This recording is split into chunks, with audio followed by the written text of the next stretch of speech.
Hi, my name is Samuel Shropshire. I'm an American citizen living in Saudi Arabia. I came here in November 2011, not knowing anything about Islam or the Prophet Muhammad, peace be upon him. Most of what I had heard was extremely negative. In America, our news channels boosted their on-air ratings by regularly sensationalizing breaking news of terrorism.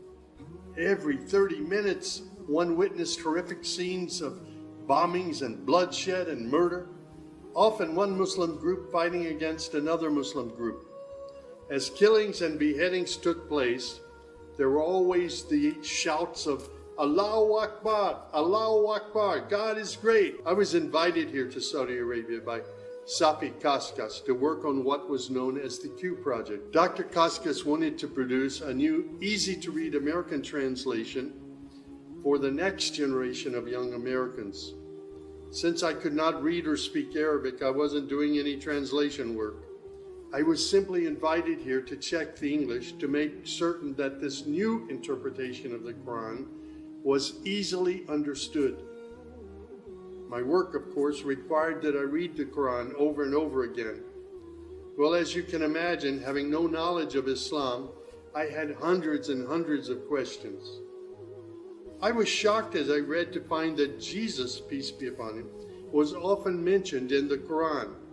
Jesus was presented as one of the greatest prophets. And even the story of the virgin birth was mentioned there.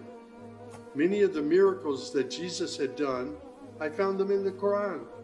There were even a couple of Jesus miracles mentioned in the Quran that were not mentioned in the Bible. Evenings were mostly spent alone in a bedroom that had been set up for me in Dr. Safi's office. At night, I would stand on the balcony of that building and I would look across a very busy boulevard to a mosque. And I would hear the calls to prayer. I would see men and women coming to the mosque and leaving the mosque. Children were playing football in the mosque parking lot. Except for the minaret, it appeared to me to look like a typical Christian church in America. My heart longed to be in that mosque. I felt compelled by God to go there. A few months later, I got up the courage to walk down the street and to knock on the door of Taqwa Mosque. Now, nobody knocks on the door of a mosque. Normally, they just open the door and they walk right in. But I was not sure how I'd be received, so I stood there knocking until someone came to the door. That person simply said, "May I help you?" I said, "My name is Samuel. I'm a Christian from the United States. Is it okay if I come inside?" And that man, Shafiq Zubir, who was the caller to prayer, he reached out and he hugged me and he said, "Of course, come in." I sat in the back of the mosque during prayer times for 3 days. I didn't understand what was going on. I saw men standing, bowing, putting their heads to the floor as the Imam led them in prayer. I had little knowledge about what was happening, but I felt God's presence in that mosque. And the men of Taqwa Mosque were so friendly to me. After 3 days, I asked Shafiq if he could teach me the first surah of the Quran, Al-fatihah. This was a necessary element in praying the 5 daily prayers. I was memorizing sounds, but I didn't know what the sounds meant. So I started comparing them with an English translation I had, and I realized that there was nothing in Al-fatihah that was inconsistent with Christian teaching. There I read the encouraging words that God was the most merciful, the distributor of mercy and forgiveness. My heart was being strangely touched by the words of the Quran and the love displayed by the men of Taqwa Mosque. Dr. Sadiq Malki would later drive me to the Islamic Education Foundation in Al-Hamra neighborhood of Jeddah, where I said Al-Shahada. According to Islam, we're all equal. There's none above another. There are scholars, but their role is educational. As for the relationship with God, it's personal, it's direct. The faith itself is simple and clear. It's summed up in just 6 points. There is one true God who is unlike any other being. He is neither born, nor does he give birth. He has neither spouse nor offspring. Nothing is comparable to him. He's all-powerful. He knows everything perfectly. He is the most merciful. Secondly, a belief in angels who are indeed the servants of God. They obey God's bidding and they do whatever they're commanded to do. They don't have any free choice. Thirdly, there's a belief in divine revelations. Islam acknowledges that God revealed scriptures including the Torah, the Gospel, the Psalms. However, down through the ages, many of these divine revelations had become distorted and somewhat corrupt. The Quran, which also contains God's revelations, is intact. It hasn't changed from the very beginning. The Quran, which also contains God's revelations, is still intact in its original form.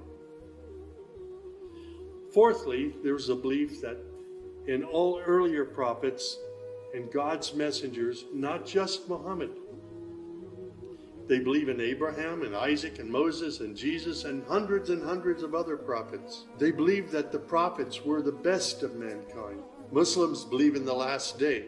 That's to say, this includes the belief in all that God and his messenger have told us about what happens after death, including recording of good and bad deeds, the resurrection and the gathering of all creatures, the reckoning that will take place on the great judgment day, the prophet's intercession, as well as heaven and hell.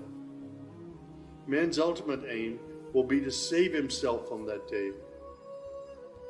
Muslims believe in the divine destiny of predestination. Whatever God wills is certain to take place, and what he has not willed will never take place.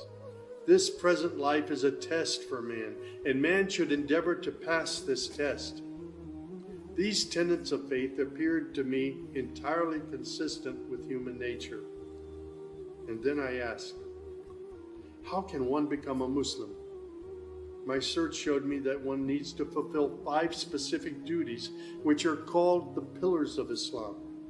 These are: first, a declaration to believe and to say verbally, I witness that there is no other deity other than God, and that Muhammad, along with all the other prophets, is God's messenger. Prayer is an important part of a Muslim's life. Muslims seek to maintain the 5 daily prayers. These are spread out over the day and night. Thirdly, there's the zakat.